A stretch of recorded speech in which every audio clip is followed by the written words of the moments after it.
Hey guys, it's Josh here from Swords and Sake. Thanks very much again for tuning in to another video update. Hopefully keep these weekly. It gives me a nice little chance just to steal an hour of a day, if I can, to come and sit with you guys and just talk some hobby and maybe bring some updates and some news if there is any. I was expecting a Wargames Atlantic video to drop today. It's usually Wednesday when they come, but this time nothing came. So I was a little bit disappointed after seeing Andy's little teaser video there the other day, and I thought, oh, they'll definitely have one, but nothing. So we'll have to wait and find out when these sort of instructional videos will be coming out for the game. And I know everyone's really looking forward to those.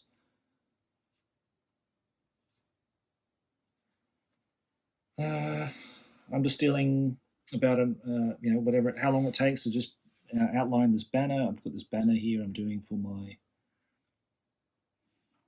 Hospitaller forces. So I've got 2 of these banners to do.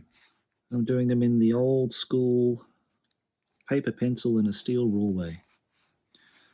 And I'm sort of just going by Peter Dennis's front cover artwork.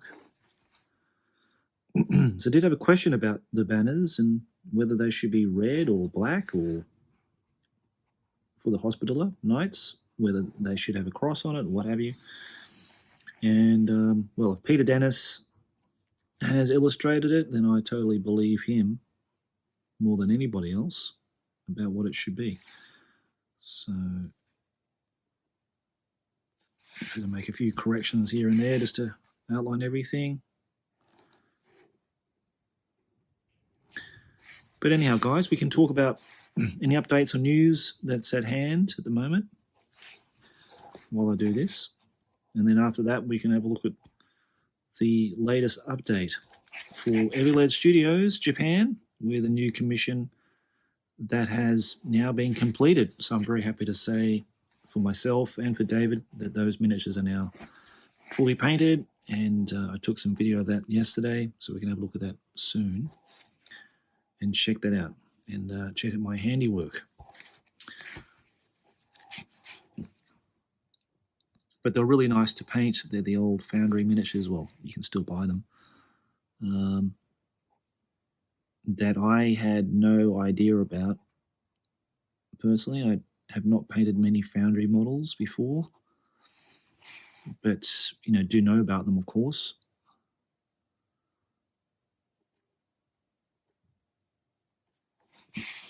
And so when I saw the miniatures, I was very excited about starting the whole project. And we will try to, if we can, me and Paul, do a Steed and Steel battle report. Whether that will consist of one long video or a series of videos showcasing the rules, we'll see. But hopefully we can do that before we send the miniatures back. But it seems like one of those rule sets that no one really knows much about. And I certainly didn't know about it until David presented me with the rulebook. So we have talked about doing that on Discord, and he's talking about doing it through the tabletop simulator, which I should get into and at least try it, because there is a wealth of different game systems you can try and play before you buy, and I think that's a really good idea. So just checking out that design here, what to working on. But some of them have these kind of triangle-shaped frilly bits at the end, and some don't. This one doesn't, but I like some of the images online when they have those. I think they're quite nice. And I think the studio model, yeah, it has those tapered ends on the end, and I quite like that. So I'll use the same as this. Hopefully my banner is going to look just as nice as this one, but there's no promises. But I do enjoy making banners. And it's going to check that again to make sure that's not too long. That should be okay. It's quite a big banner, but that's okay. I think it should be okay. I don't want it too small, and that's when it looks a little bit sad if it's too small. But Adeptagon has been and gone now, and of course Andy was there with Paul to show people the new game for Baron's War, which would have been pretty exciting. I think that was at the Old Guard sort of miniature hobby store there in Milwaukee. So that would have been a pretty cool event. So if you were there, you could have seen and talked to the guys about the game. And I met them at the, I think, Badger Games store as well. I think that's where they were. And I've heard a rumor that the price of the box, again, this is just a rumor, will be around about £95. Which is, I suppose, the standard cost of most box games you buy nowadays. I've heard other people say that they're more excited about the terrain than anything else. I think I'm the same. And I hope that they will have terrain boxes. If they have a box of terrain that's £95 worth and they have it for a particular setting or something, I'd be really keen to pick one of those up. I think that'd be really good.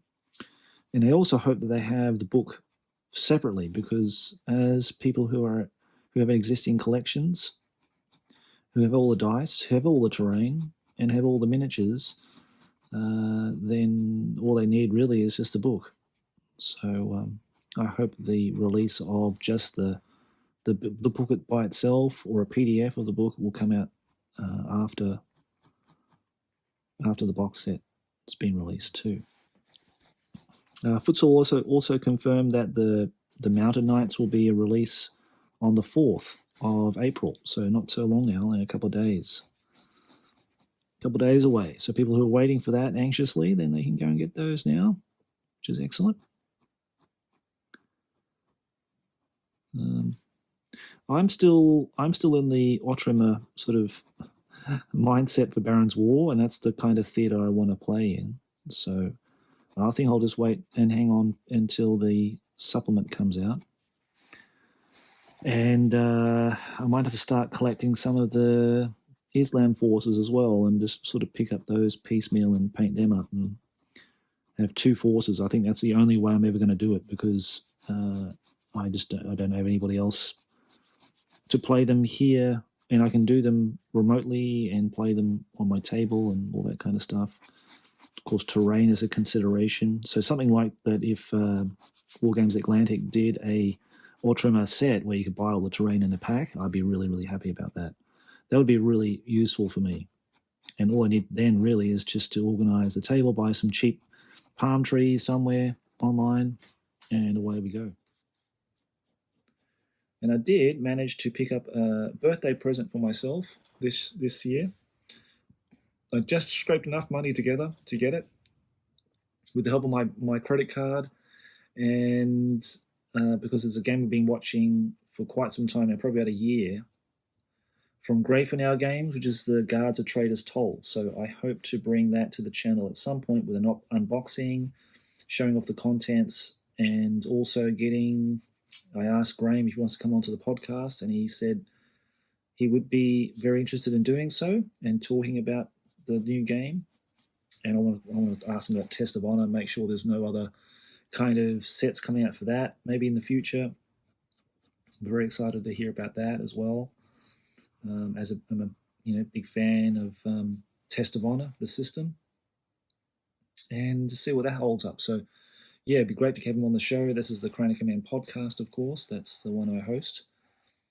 And to have him on there to talk about, the future of Test of Honor, how Guards of Trader Toll is going to go. I think 200 Hours is the other game he has, which is like the World War II kind of cooperative type game that I just don't see many people playing it. No one's really covered apart from Seventh Son.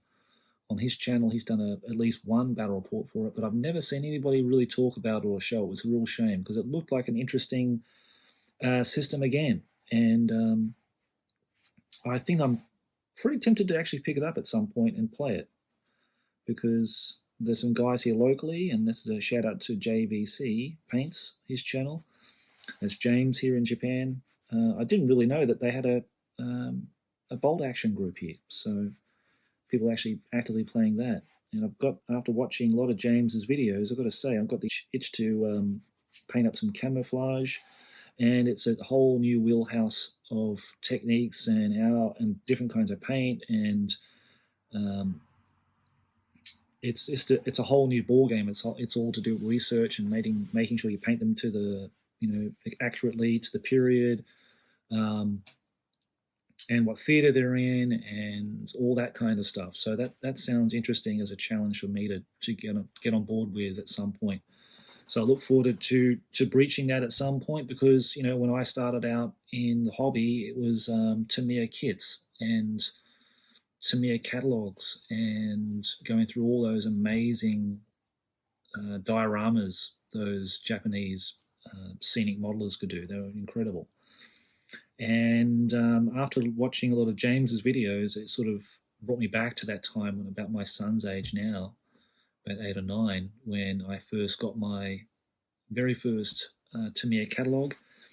And I just thought, I wonder if those are actually online, like if there's got like some kind of resource where you can go to, a repository where you can go to find a lot of these old scanned catalogs in. And I went through on a Google search, and fair enough, I found a place where they have a lot of these catalogs.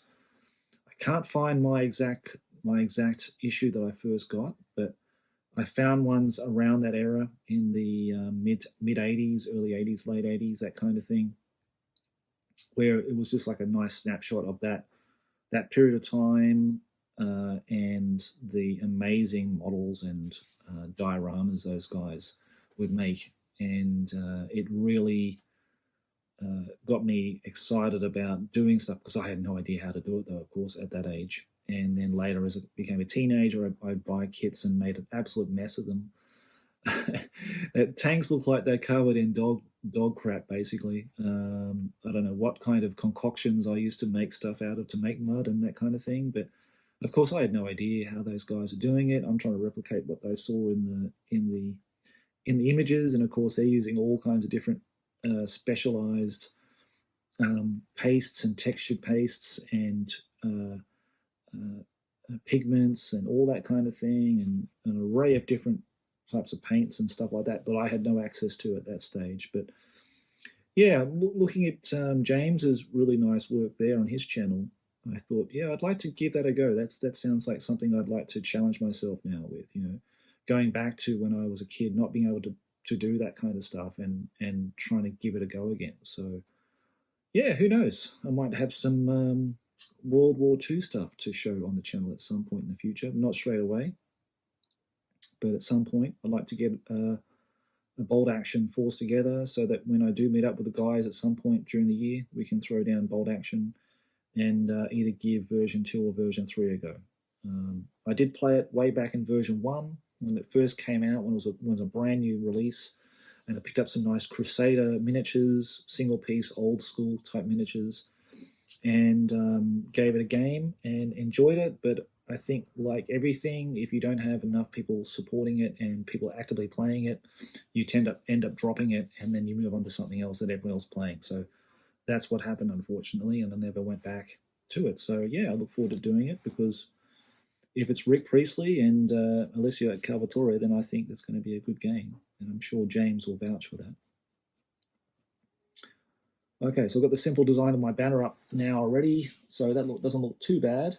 I can always correct it when I start painting it, but I'll outline that with a Sharpie and erase all the other lines and go from there. But for now, guys, let's go and check out what's on the workbench, what I've been working on. Sadly, I haven't done any other stuff for Baron's War or Test of Honor, just had no time. But I did do, and I did finish the commission for David yesterday for his beautiful medieval miniatures from Foundry. So let's go to the workbench and let's have a look.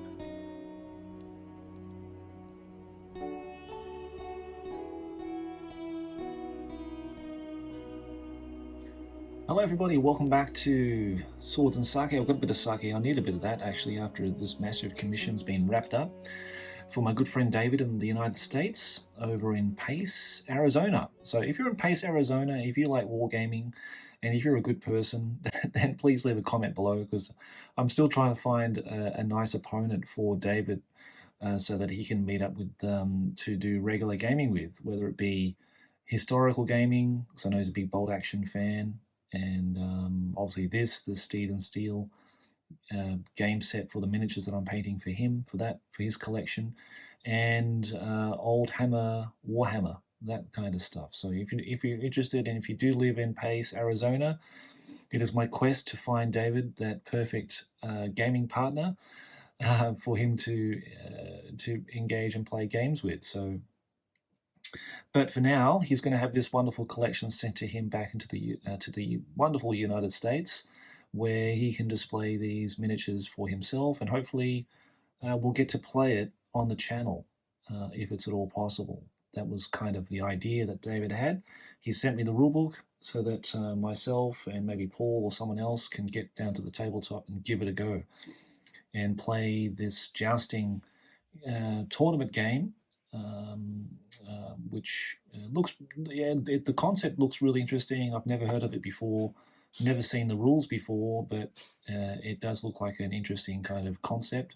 So we'd like to at least try it, so we can give it a go and film it for the channel. So let's see how that transpires, and let's see what time we have. And even though these will be with me for quite a while, because I've got some other undead, like old Hammer 3rd edition, 4th edition models to paint up for David before I send this back.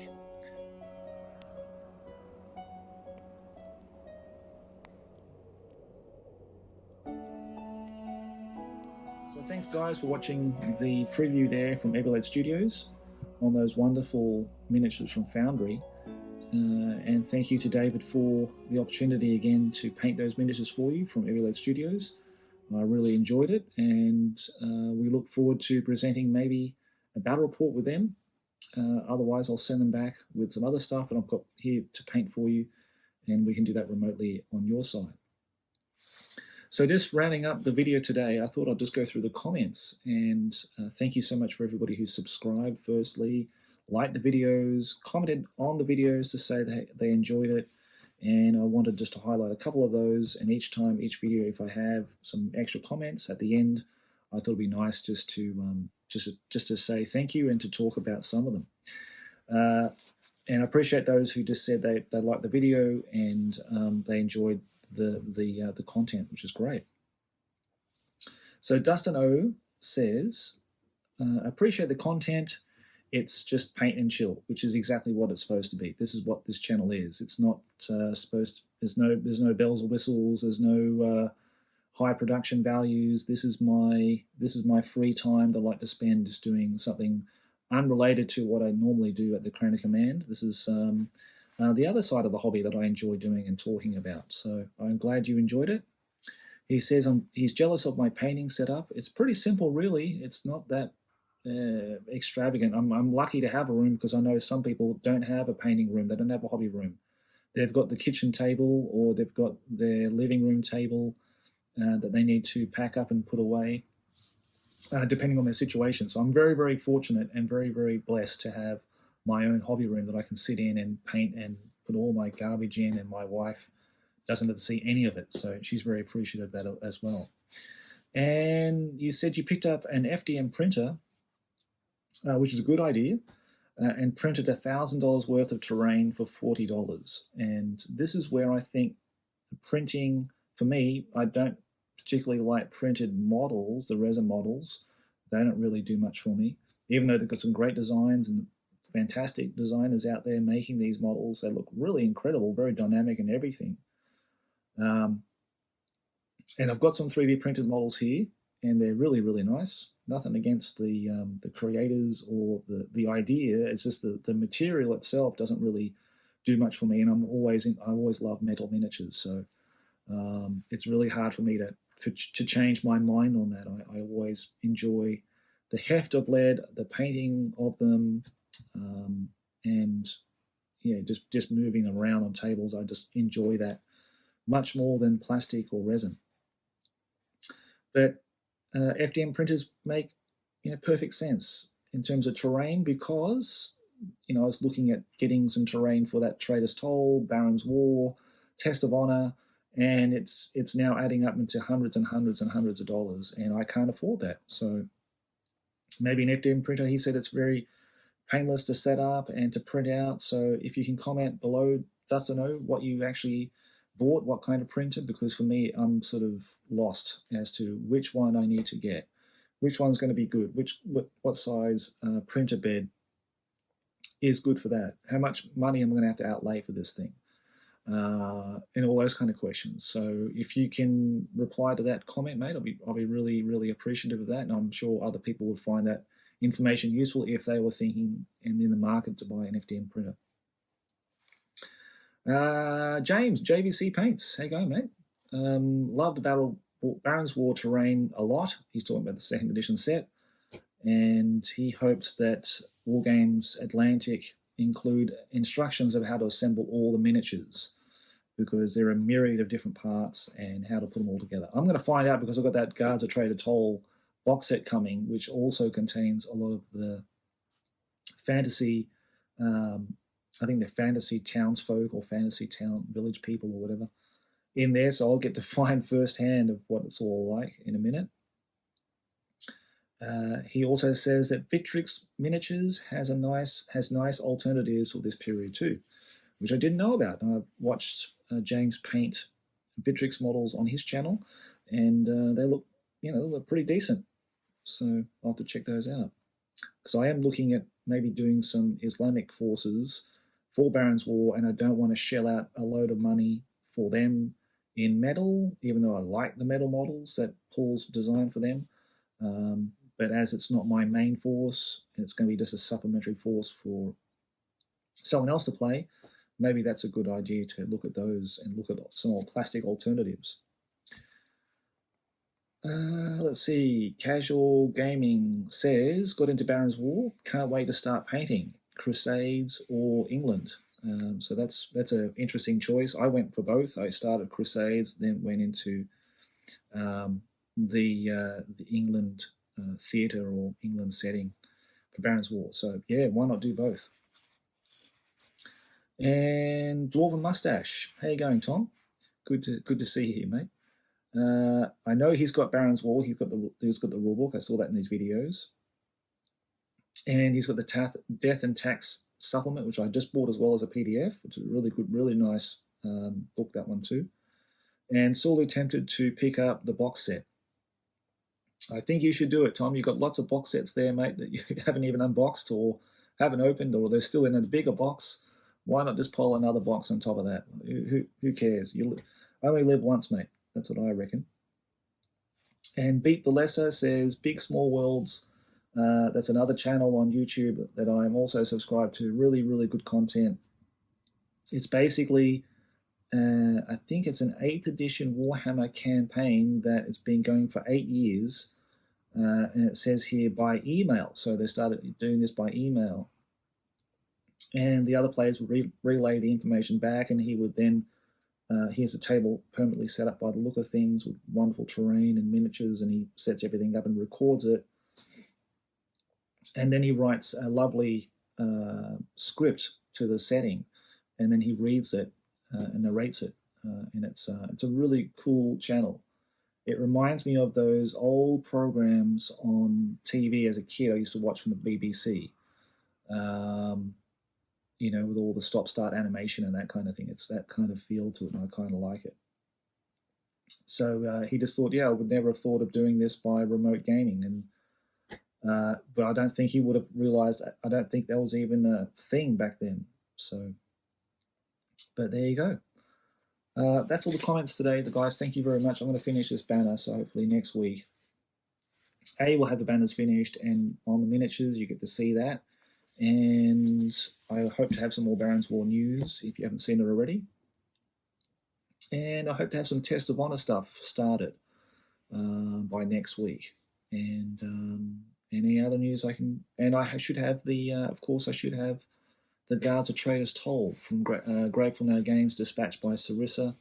in the UK, so that should be here, and let's do an unboxing of that because I'm really excited about what that game's going to be like. And then I've got to really decide on an FDM printer and maybe getting some terrain printed so we can actually have it here and play it. That's a long way off though. Damn, I wish I was rich. So, alright guys, well thanks very much for watching, and look forward to talking to you again next week. Take care until then.